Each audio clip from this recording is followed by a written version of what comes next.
महान स्वतंत्रता सेनानी खुदीराम बोस, जुब्बा साहनी के ई वीर भूमि अपने सबके अभिनंदन करे थी। साथियों, मुजफ्फरपुर आता हूं तो सबसे पहले यहां की मिठास ध्यान खींच लेती है। यहां की लीची जितनी मीठी होती है उतनी ही मीठी आपकी बोली भी। और आपका ये प्यार इतनी बारिश के बावजूद भी मैं देख रहा हूं हुजूम आ ही रहा है।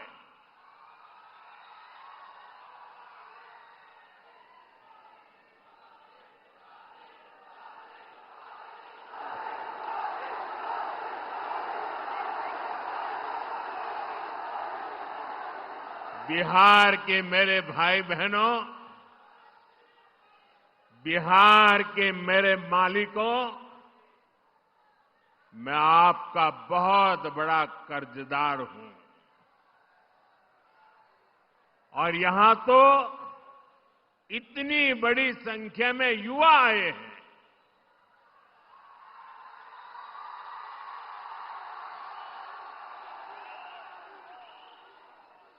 इधर में बहुत बड़ी मात्रा में माताएं बहनों का दर्शन कर रहा हूं।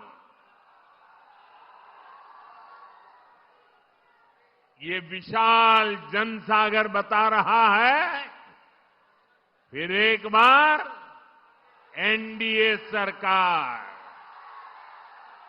फिर एक बार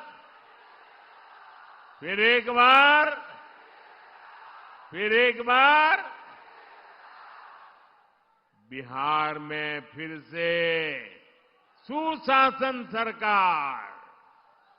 साथियों, छठ महापर्व के बाद ये मेरी पहली जनसभा है। छठ महापर्व बिहार और देश का गौरव है। देश और दुनिया में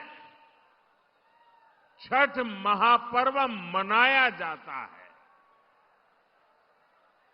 हम छठ के गीत सुनते हैं तो भाव विभोर हो उठते हैं।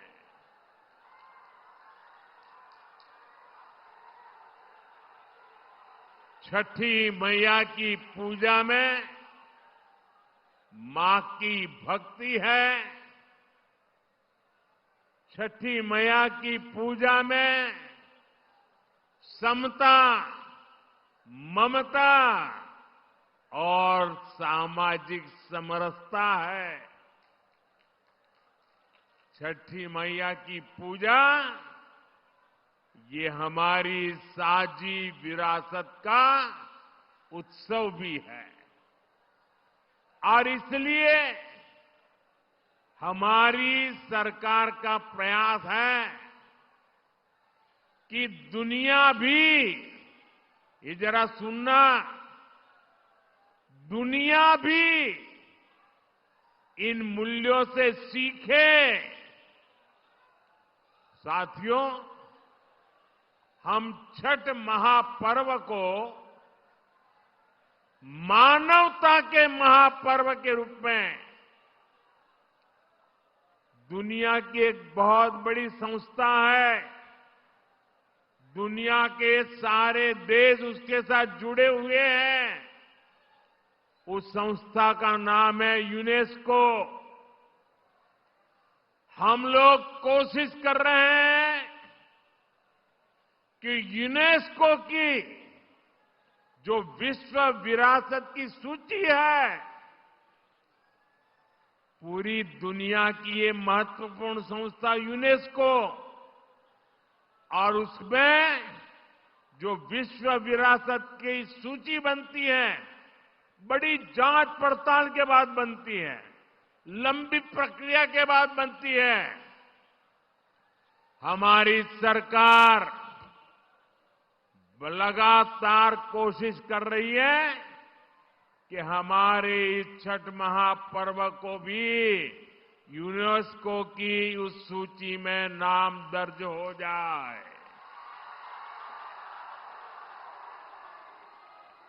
मुझे बताइए, हर बिहारी को गर्व होगा कि नहीं होगा? जरा पूरी ताकत से बताइए। जब दुनिया में ये महान विरासत के रूप में उसका नाम लिखा जाएगा, हर बिहारी को गर्व होगा कि नहीं होगा? हर हिंदुस्तानी को गर्व होगा कि नहीं होगा? साथियों, इसी दिशा में हम एक और अभियान भी शुरू करने जा रहे हैं, क्योंकि हम चाहते हैं कि नई पीढ़ी भी इस छठ महापर्व में गीतों की जो महान परंपरा है, गीतों के माध्यम से एक पीढ़ी को दूसरी पीढ़ी तक छठ महापर्व की संस्कार प्रक्रिया चलती है, उसको देशव्यापी ताकत देने के लिए हम पूरे देश में विभिन्न कलाकारों द्वारा छठ पूजा के भजनों की एक स्पर्धा करने वाले हैं। और छठ पूजा के पहले स्पर्धा कर लेंगे, ताकि नए नए कलाकार, नए नए गीत, नई नई भक्ति, नई नई भावना, इसको व्यक्त करने का देश की हर भाषा के लोगों को मौका मिले। इसमें जनता ही चुनेगी कि उन्हें कौन कौन से गीत सबसे ज्यादा अच्छे लगते हैं। जो टॉप के गीत चुने जाएंगे, उन्हें लिखने वाले, उन्हें गाने वाले गायकों, उन सबको अगले साल छठ पूजा से पहले सम्मान किया जाएगा, उन्हें पुरस्कार दिया जाएगा। और ये विचार मुझे इसलिए आया कि मैं इस बार ट्रैवलिंग में जब होता था, रात को सोने से पहले जब थोड़ा समय रहता था, सुबह जब योगा करता था, तो मैं छठी मैया के भजनों को सुनता था। और उसमें मैंने देखा कि एक विदेशी महिला इतने बढ़िया तरीके से छठी मैया के गीत गा रही। मैंने एक नागालैंड की बेटी को देखा, उसके लिए तो हिंदी बोलना भी मुश्किल था, लेकिन वो नागालैंड की बेटी छठी मैया का भजन इतने भावपूर्ण रूप से गाती थी, तो मेरे मन में विचार आया कि अब छठी मैया हिंदुस्तान के कोने कोने में ही नहीं, दुनिया के कोने कोने में भक्ति का भाव जगा रही है। और इसमें से ये अभियान करने का विचार मेरे मन में पैदा हुआ। ये अभियान छठी मैया की पूजा से जुड़ी हमारी परंपरा के संरक्षण में बड़ी भूमिका निभाएगी और नई पीढ़ी को बढ़ चढ़ करके हिस्सा लेने के लिए आमंत्रित करेगी। लेकिन साथियों, आपने देखा है, ये आपका बेटा तो छठी मैया का जय जयकार दुनिया में कराने में लगा है। दूसरी तरफ ये कांग्रेस और ये आरजेडी के लोग क्या कर रहे हैं? क्या कर रहे हैं? छठी मैया का अपमान कर रहे हैं। क्या कर रहे हैं? क्या कर रहे हैं? क्या कर रहे हैं? आप मुझे बताइए, क्या कोई कभी चुनाव में वोट पाने के लिए छठी मैया का अपमान कर सकता है क्या? क्या ऐसा अपमान बिहार सहन करेगा क्या? क्या ऐसा अपमान हिंदुस्तान सहन करेगा क्या? क्या मेरी माताएं जो निर्जला उपवास करती है, क्या वो सहन करेगी क्या? आरजेडी कांग्रेस के लिए कैसी बेशर्मी से बोल रहे हैं। उनके लिए तो छठी मैया की पूजा एक ड्रामा है, नौटंकी है।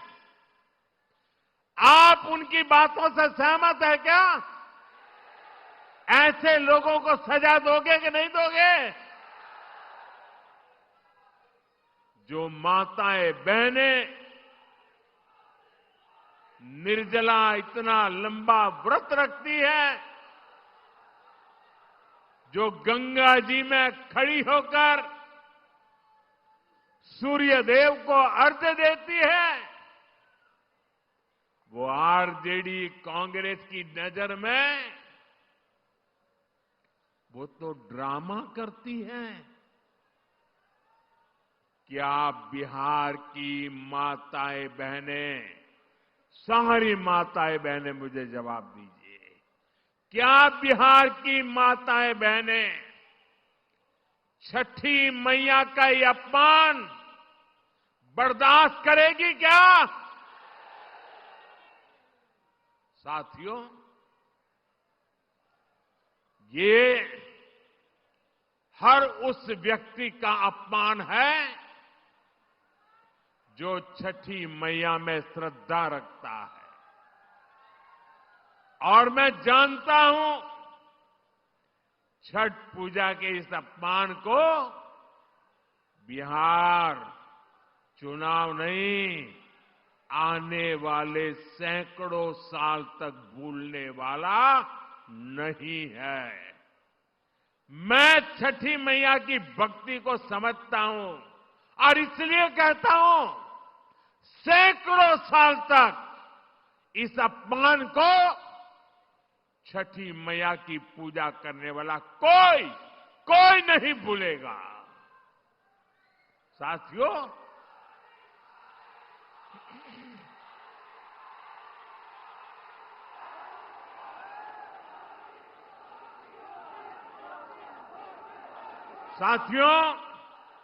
ये हमारा बिहार तो स्वाभिमान की धरती है।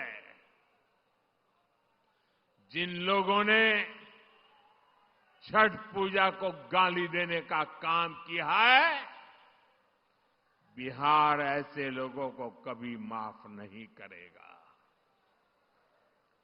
साथियों, बिहार का गौरव और बढ़ाना, बिहार की मीठी बोली, बिहार की संस्कृति, इसे दुनिया के कोने कोने में ले जाना, बिहार का विकास करना, एनडीए भाजपा की ये सबसे बड़ी प्राथमिकता है। जब भारत समृद्ध था, आर्थिक रूप से ज्ञान विज्ञान की सबसे बड़ी ताकत था, तब उसमें बिहार की बहुत बड़ी भूमिका थी। इसलिए आज विकसित भारत बनाने के लिए भी बिहार का विकसित होना बहुत जरूरी है। साथियों, आरजेडी कांग्रेस कभी भी बिहार को विकसित नहीं बना सकते। इन पार्टियों ने बरसों तक बिहार पर एक छत्र राज किया, लेकिन इन्होंने आपको सिर्फ विश्वासघात दिया है। आरजेडी और कांग्रेस वालों की पहचान 5 चीजों से है। अगर मेरी बात सच लगे तो मुझे आपका अनुमोदन चाहिए, मुझे आपका साथ चाहिए। क्या किया है आरजेडी वालों ने, क्या किया है कांग्रेस वालों ने, क्या किया है जंगल राज वालों ने? मैं 5 शब्दों में उनके कारनामों की कथा कहना चाहता हूं। ये 5 शब्द कौन से हैं? कट्टा है कि नहीं है? कट्टा, क्रूरता है कि नहीं है? कटुता है कि नहीं है? कुशासन है कि नहीं है? करप्शन, मैं दोबारा बोल देता हूं, कट्टा, क्रूरता, कटुता, कुशासन और करप्शन, ये जंगल राज की पहचान है कि नहीं है? आरजेडी की पहचान है कि नहीं है? उनके साथियों की पहचान बन गई है कि नहीं बन गई है? जहां कट्टा क्रूरता का राज हो, वहां कानून दम तोड़ता है। जहां कटुता बढ़ाने वाली आरजेडी कांग्रेस हो, वहां समाज में सद्भाव मुश्किल होता है। जहां आरजेडी कांग्रेस का कुशासन हो, वहां विकास का नामो निशान नहीं होता है। और जहां करप्शन हो, वहां सामाजिक न्याय नहीं मिलता। गरीब का हक लूट जाता है। सिर्फ और सिर्फ कुछ परिवार ही फलते फूलते हैं। आप मुझे बताइए, ऐसे लोग क्या कभी भी, मैं जरा आपसे सुनना चाहता हूं, क्या ऐसे लोग कभी भी बिहार का भला कर सकते हैं क्या? बिहार का भला कर सकते हैं क्या?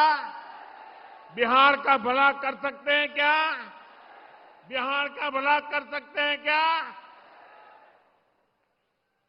साथियों, बिहार को आगे बढ़ाने के लिए उद्यम चाहिए, उद्योग चाहिए और और उद्योग के लिए जमीन, बिजली, कनेक्टिविटी और कानून का राज चाहिए। अब सोचिए, जिनका इतिहास जमीन कब्जाने का हो, वो क्या किसी उद्योग को जमीन देंगे क्या? जिन्होंने बिहार को लालटेन युग में रखा, वो बिजली दे पाएंगे क्या? जिन्होंने रेल को लूटा, वो बिहार में कनेक्टिविटी बढ़ाएंगे क्या? जिन्होंने भ्रष्टाचार और घोटाले के रिकॉर्ड तोड़ दिए, वो कानून का राज ला सकते हैं क्या? साथियों, बिहार ने भाजपा एनडीए का सुशासन देखा है। आज बिहार में रेल के इंजन बन रहे हैं, डेयरी के बड़े बड़े प्लांट लग रहे हैं, मखाना अब दुनिया भर में जा रहा है, फूड प्रोसेसिंग हो, टेक्सटाइल क्लस्टर्स हो, लेदर पार्क हो, आईटी पार्क हो, ये सब हमारे बिहार की पहचान बन रहे हैं।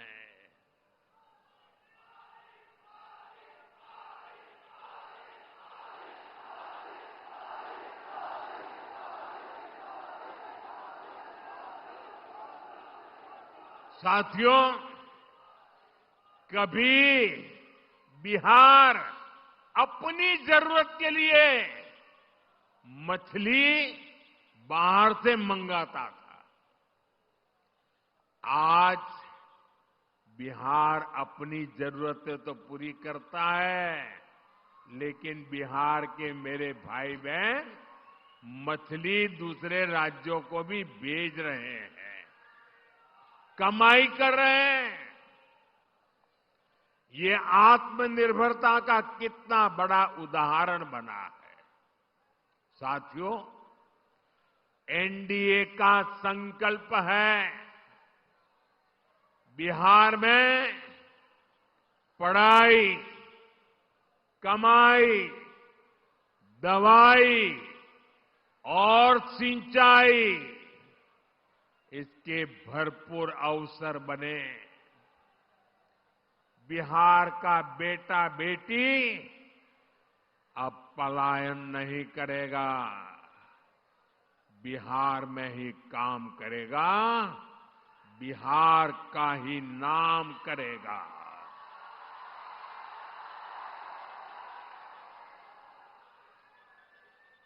साथियों, जब सुशासन होता है तो सब खिलते हैं, और जब जंगल राज होता है तो सबका दम घुटता है। मैं इसका भी एक उदाहरण देता हूं। आजकल पूरा बिहार जीएसटी बचत उत्सव मना रहा है। इससे बिहार के हर परिवार को बचत हो रही है। हमारे नौजवान साथियों में से कोई नई बाइक खरीद रहा है, कोई नई स्कूटी खरीद रहा है। एक ताजा आंकड़ा आया है, आप इस आंकड़े को जरा याद रखना। ये सारे इतने उत्साही नौजवान मैं देख रहा हूं, जरा आंकड़ा याद रखना। पिछले साल यानी एक साल पहले इसी सितंबर अक्टूबर के महीने में बिहार में 50,000 मोटर बिक्री हुई थी। मोटरसाइकिल 50,000 मोटरसाइकिल की बिक्री पिछले 12 महीने पहले हुई थी। इस साल जीएसटी बचत उत्सव में इस वर्ष के सितंबर अक्टूबर के महीने में बिहार में करीब 1.5 लाख मोटरसाइकिल बिकी है। ये मेरे बिहार के युवा की ताकत है कि नहीं है? ये मेरा बिहार का युवा ताकतवर बन रहा है कि नहीं बन रहा है? यानी बिहार में 3 गुना अधिक मोटरसाइकिल की खरीदारी हुई है। यानी नई बाइक भी आ गई और हजारों रुपये भी बच गए। मैं आपसे पूछता हूं साथियों, कीमत कम होने से, जरा मुझे जवाब देना पड़ेगा, माताओं बहनों को भी देना पड़ेगा, युवाओं को जरा जोर से देना पड़ेगा। आप मुझे बताइए, कीमत कम होने से आप खुश है कि नहीं है? खुश है कि नहीं है? आपके गांव वाले खुश है कि नहीं है? शहर वाले खुश है कि नहीं है? बिहार वाले खुश है कि नहीं है? देश भर के लोग खुश है कि नहीं है? लेकिन साथियों, जंगल राज में ये काम संभव ही नहीं था।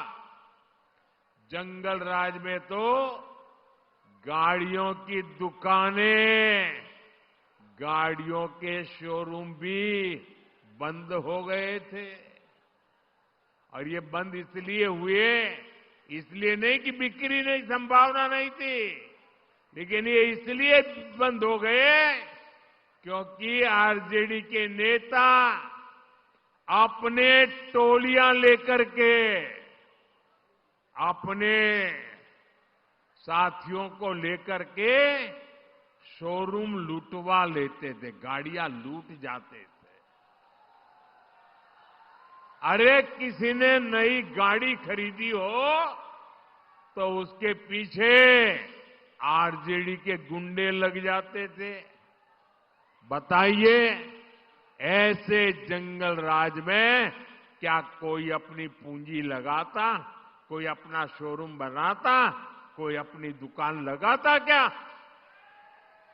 कोई नहीं लगाता। आरजेडी कांग्रेस के ऐसे ही कुकर्मों ने लाखों नौजवानों को बेरोजगार कर दिया, पलायन करने के लिए मजबूर कर दिया। साथियों, जंगल राज के दिनों को याद करते हैं तो अंदाजा लगता है कि हालात कितने खतरनाक थे।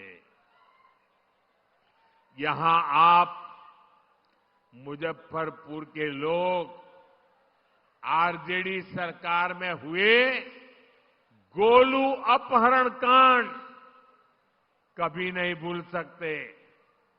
जो 20-25 साल की उम्र तक के लोग हैं ना, उनको शायद एक गोलू अपहरण कांड का पता नहीं होगा। जो पुराने लोग हैं, जरा उनको बताना क्या हुआ था। इसी शहर में साल 2001 में स्कूल जाते हुए एक छोटे से बच्चों को, एक बालक को अपराधियों ने दिन दहाड़े किडनैप कर लिया था और बदले में ढेर सारे रुपये मांगे थे। और जब रुपये नहीं दे पाए तो इन आरजेडी के चट्टे बट्टों ने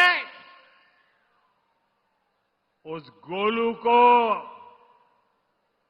उस छोटे से बच्चे को उसके टुकड़े कर दिए। मेरे भाइयों बहनों, उसके टुकड़े कर दिए, बेरहमी से उसे मार दिया गया। पूरे बिहार के जंगल राज में आए दिन ऐसी घटनाएं घटती थी, ऐसे हालात बना दिए गए थे। आरजेडी के शासन में करीब करीब 35 से 40 हजार से ज्यादा अपहरण हुए थे। आज के युवा कल्पना कर सकते हैं कितनी खौफनाक स्थिति थी। साथियों, रोते बिलखते मां बाप से आरजेडी को न कोई तब फर्क पड़ता था और ना ही आज उन्हें आपके सुख दुख से कोई लेना देना है। आपकी किसी चिंता से उनका लेना देना नहीं है। आरजेडी कांग्रेस की नीयत क्या है तो इनके ताजा प्रचार से ही पता चलता है। आप आरजेडी कांग्रेस के खतरनाक नारे सुन रहे होंगे। इतना ही नहीं, चुनाव प्रचार में इनकी बेशर्मी देखिए, इनकी हिम्मत देखिए। चुनाव के मैदान में भी कैसे गाने बज रहे हैं। हम तो हाथ जोड़ करके आपकी सेवा करने वाले गीत लेके आते हैं और ये कैसे गाने बजा रहे हैं। इनके गानों में छर्रा, कट्टा, दूनाली,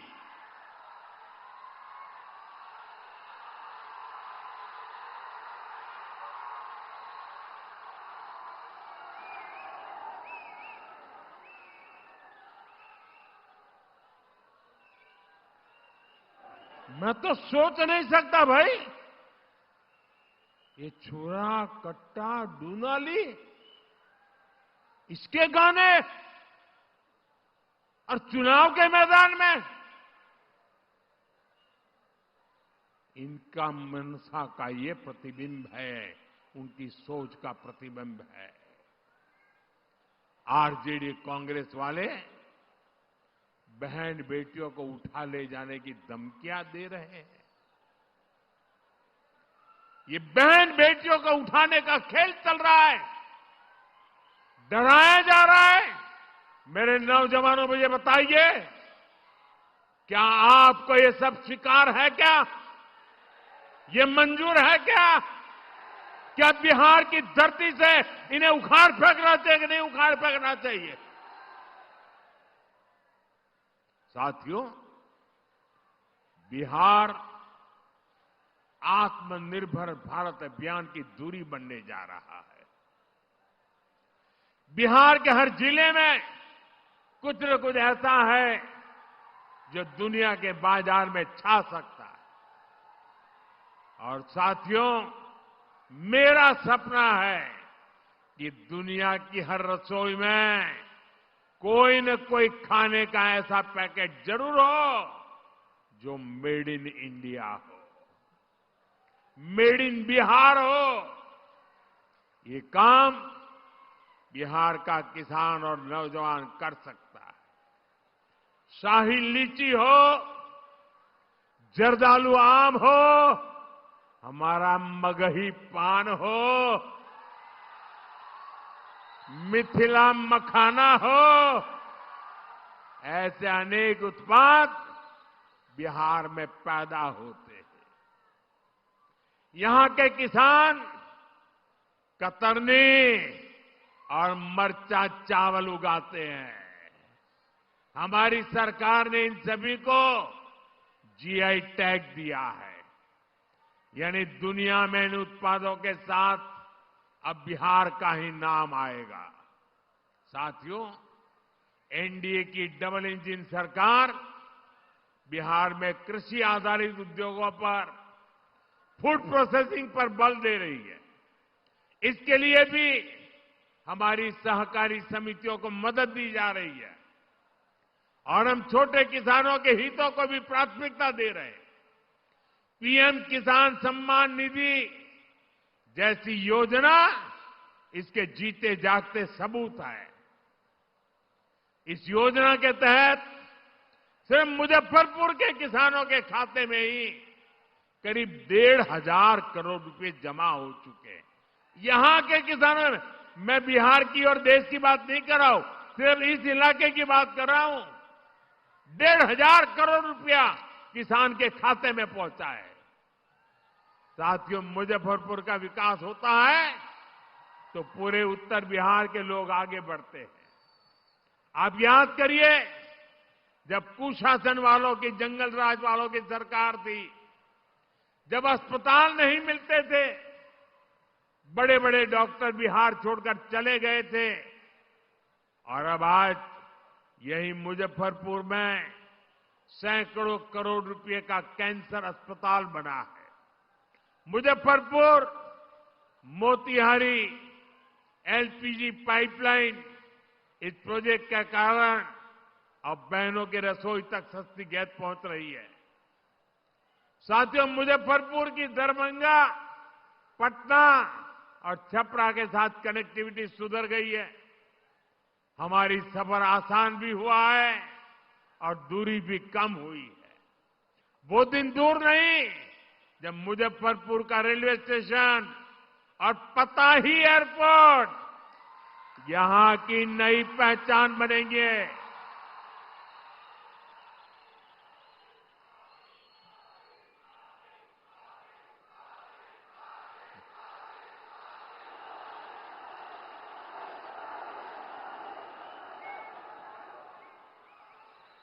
साथियों, ये धरती राजेंद्र बाबू, जेबी कृपलानी, जॉर्ज फर्नांडिस और कैप्टन जयनारायण निषाद की कर्मभूमि रही है। जानकी वल्लभ शास्त्री, बाबू देवकी नंदन खत्री, राम वृक्ष बेनीपुरी और रामधारी सिंह दिनकर जी ने यहां अपने साहित्य को धार दी है। बिहार की इन महान संतानों की प्रेरणा आज एनडीए सरकार के काम में दिखती है। आपको पता ही है, एनडीए सरकार ने मुजफ्फरपुर की किसान चाची का नाम आप जानते हैं। मुजफ्फरपुर का ही नहीं, पूरे बिहार का गौरव है। किसान चाची राजकुमारी देवी जी को हमने पद्मश्री अवार्ड से सम्मानित किया। कांग्रेस आरजेडी के राज में तो सम्मान भी उन्हीं को मिलता था जो इनके दरबार में हाजिरी लगाते थे। क्या ऐसे लोग गरीबों को आगे बढ़ा सकते हैं? साथियों, सामाजिक न्याय के नाम पर भी आरजेडी कांग्रेस ने आपको सिर्फ धोखा ही दे दिया है। सच्चाई ये है, ये लोग डॉक्टर बाबा साहब आंबेडकर का अपमान करने में गर्व करते हैं। जिन बाबा साहब की तस्वीर को करोड़ों भारतीय सिर माथे पर रखते हैं, अपनी पूजा में रखते हैं, ये आरजेडी वाले लोग उसको पैरों के पास जगह देते हैं। दलितों को लेकर आरजेडी कांग्रेस के मन में यही भावना है। साथियों, बाबा साहब का सम्मान, उनका विजन हमारी सरकार की बहुत बड़ी प्रेरणा है। हमारी सरकार ने बाबा साहब से जुड़े स्थानों को पंच तीर्थ के रूप में विकसित किया है। बहुत कम लोगों को पता होगा कि बाबा साहब ने जब पीएचडी की पढ़ाई की थी तो उनका विषय था रुपया रूपी। वो अर्थव्यवस्था के बहुत बड़े जानकार थे। इसलिए ही भाजपा एनडीए की सरकार ने जो डिजिटल लेन देन वाला प्लेटफॉर्म है ना, आप जो मोबाइल से पैसे देते हैं, आपको पता है हमने उसका नाम भीम रखा हुआ है। आज भीम ऐप ने डिजिटल लेन देन में अमीरी गरीबी का भेद मिटा दिया है। आज लाखों की गाड़ियों में चलने वाला भी भीम ऐप का इस्तेमाल करता है और ठेले पर सामान बेचने वाला मेरा गरीब भाई भी भीम ऐप से लेन देन करता है। बाबा साहब की प्रेरणा से असंभव को भी संभव कर दिखाया है। साथियों, ये हमारी सरकार ही है जिसने पिछड़ा वर्ग आयोग को संवैधानिक दर्जा दिया। हमने ही मुजफ्फरपुर की संतान डॉक्टर भगवान लाल साहनी को पिछड़ा वर्ग आयोग का अध्यक्ष बनाया। सबको अवसर मिले, सबको सम्मान मिले, यही सच्चा सामाजिक न्याय है और ये भाजपा एनडीए सरकार में ही संभव है। साथियों, बिहार की बहनों बेटियों में अद्भुत हुनर है। मां सरस्वती की आप बहनों बेटियों पर बहुत कृपा है। यहां की शानदार सृजनी कला से गांव-गांव में कई सारी बहनें जुड़ी है। लाठी चूड़ियां तो मुजफ्फरपुर की पहचान है। अब ये परंपरा से आगे फैशन में भी आ रही है। आप मुझे बताइए बहनों, आपकी जो एक कला है, ये जो कौशल है, ये पूरी दुनिया तक पहुंचानी चाहिए कि नहीं पहुंचनी चाहिए? आपकी कला दुनिया में जानी चाहिए कि नहीं जानी चाहिए? अरे पूरी ताकत से बताइए, जानी चाहिए कि नहीं जानी चाहिए? अब आप मुझे बताइए, ये काम कौन करेगा? ये काम कौन करेगा? ये काम कौन करेगा? ये काम कौन करेगा? ये काम भाजपा एनडीए को दिया, आपका एक वोट करने वाला है। साथियों, नरेंद्र हो या नीतीश जी, बहनों का सशक्तिकरण हमारी प्राथमिकता रही है। हमने गरीबों को पक्के घर दिए तो रजिस्ट्री बहनों के नाम पर की। हमने नल दिया, हमने मुफ्त गैस कनेक्शन दिया, मुफ्त अनाज दिया, ताकि बहनों की परेशानी कम हो। साथियों, अभी यहां नीतीश जी की सरकार ने बहनों के स्वरोजगार के लिए बहुत बड़ी योजना चलाई है। 1,30,00,000 बहनों के खाते में, हर एक के खाते में 10-10 हजार रुपया पहुंच चुके हैं।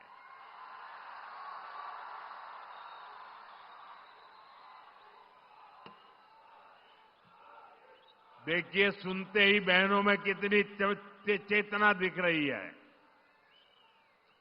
इस पैसे से बिहार की बहनें अपना खुद का कोई न कोई व्यवसाय, कोई न कोई काम शुरू कर रही है। और मैं आपको विश्वास दिलाता हूं, हम यहीं पर नहीं रुकेंगे। जब फिर से एनडीए सरकार बनेगी तो इन बहनों को अपना काम बढ़ाने के लिए और अधिक प्रोत्साहन दिया जाएगा। साथियों, बिहार के चुनावी संग्राम में अब 2 युवकों की जोड़ी ने, जो अपने आप को युवराज ही मानते हैं, इन 2 युवराजों ने झूठे वायदों की दुकान खोल दी है। एक भारत के सबसे भ्रष्ट परिवार का युवराज, दूसरा बिहार के सबसे भ्रष्ट परिवार का युवराज। ये दोनों ही हजारों करोड़ के घोटाले में जमानत पर है। और गांव में जो जमानत पे आता है ना, कोई भी उसका सम्मान नहीं करता है। इन दोनों ने कल भर भर के मोदी को गालियां दी है, भर भर के गालियां दी। अभी जो लोग नामदार हैं, वो इस कामदार को गालियां तो देंगे ही, कामदार को गाली दिए बिना नामदार का खाना हजम नहीं होता है। दलित को, पिछड़े को गाली देना तो ये नामदार अपना जन्मसिद्ध अधिकार समझते हैं। और इसलिए ही तो ये लोग मुझे 24 घंटे दुत्कारते रहते हैं, नफरत करते हैं, गालियां देते रहते हैं, गंदी गंदी गालियां देते हैं, सिर्फ इसलिए क्योंकि इन्हें बर्दाश्त नहीं होता कि एक पिछड़ा, एक गरीब घर से निकला, एक चाय बेचने वाला व्यक्ति आज यहां पहुंच गया है।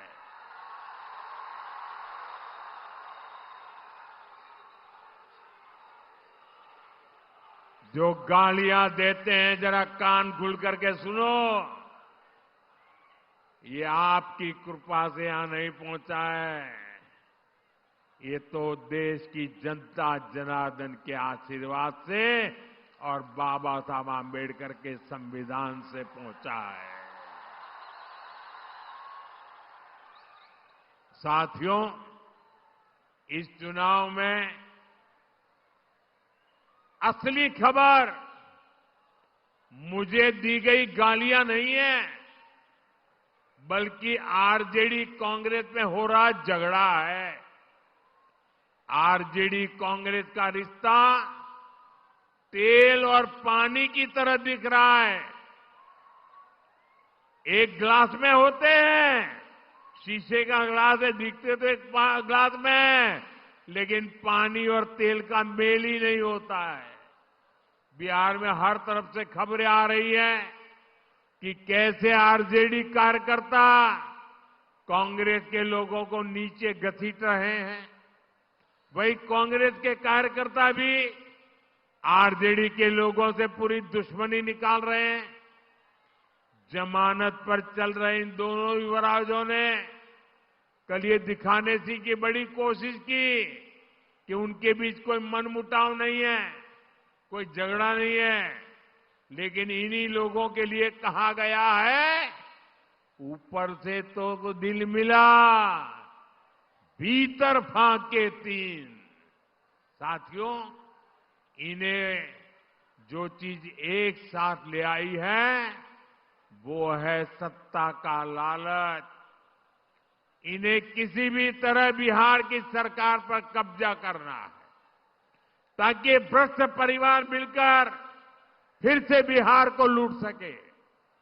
मुझे आप बताइए कि आप आरजेडी कांग्रेस को फिर से, मुझे आपका जवाब चाहिए, जनता का जवाब चाहिए। आप मेरे मालिक हैं, आप जो कहेंगे वो मुझे मंजूर होगा। आप मुझे बताइए, ये जमानत पर निकले युवराजों को हम फिर से बिहार लूटने की इजाजत देंगे क्या? बिहार लूटने देंगे क्या? इन लोगों को बिहार लूटने का हक दे देंगे क्या? साथियों, आज हर सर्वे में एक बात खुलकर सामने आ रही है। इस चुनाव में आरजेडी कांग्रेस की अब तक की सबसे बड़ी हार होने जा रही है। सारे सर्वे बता रहे हैं और सारे सर्वे ये भी बता रहे हैं कि इस चुनाव में एनडीए की सबसे बड़ी जीत होने वाली है। और इसी चुनाव में आरजेडी कांग्रेस को अब तक की सबसे कम सीटें मिलने वाली है। ये एक नया इतिहास बिहार के युवा, बिहार की महिला, बिहार का किसान, बिहार का मछुआरा बना रहा है। और इसी से आरजेडी कांग्रेस वाले बुरी तरह घबरा गए हैं।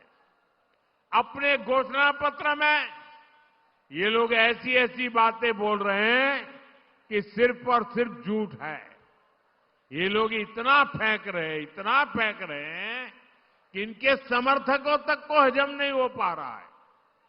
मैं देख रहा था बिहार के युवा कैसे सोशल मीडिया पर इन लोगों का मजाक उड़ा रहे हैं। ये आरजेडी कांग्रेस वाले बिहार के लोगों की बौद्धिक क्षमता को कम आंकने का पाप कर रहे हैं। मैं जानता हूं बिहार के लोग आरजेडी कांग्रेस के झांसे में नहीं आएंगे, फिर एक बार एनडीए सरकार बनाएंगे। साथियों, बिहार अब विकास की रफ्तार पकड़ चुका है।